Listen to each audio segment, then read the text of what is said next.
To control a people, you must first control what they think about themselves and how they regard their history and culture.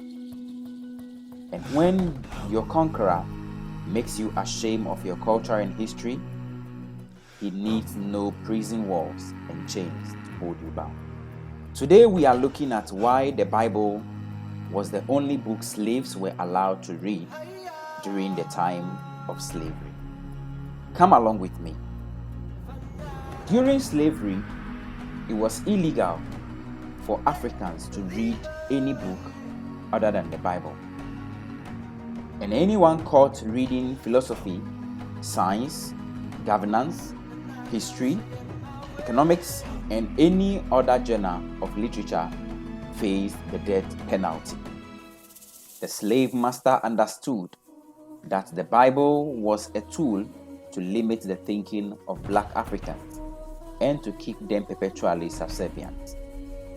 The slave master knew that to keep the black man in servitude, they had to make them accept their lot as the will of God and have them thinking about the end of days. And these were the things that will keep them perpetually servitude. They refused to give them anything good, but they gave them Christianity and the Bible. Hear me now. Over 500 years later, the descendants of the slaves who were whipped, tortured, raped, and murdered now confess implicit confidence in the same Bible, a book that was really put together or hurriedly put together by the European Constantine in the year 325 AD, when he decreed Christianity an infusion of Roman paganism, Greek, and Egyptian mythology as a new state of religion.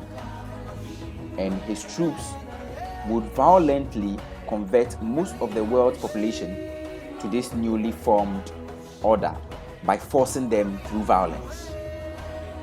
The Bible was the central point of the success of the transatlantic slavery. On a trip to Cape Coast in Ghana, somewhere around 2010, I saw the first hand of the role of Christianity in slavery. Slaves were first baptized and lettered, signifying their new names such as John, Peter, Isaac, and other Christian names, engraved with hot metal in their backs. This was even before these people learned how to speak English. And while in chain, blood dripping and oozing all over their body, they were forced to recite the Nicene Creed, something that they know not about, something that they don't understand. Oh, Mother Africa, let the words of our mouth and the meditation of our heart be acceptable. By the rivers of Babylon, we sat down and we wept when our fathers and mothers remembered Africa. Come along with me. Come along with me. Such a sad story. Come along with me.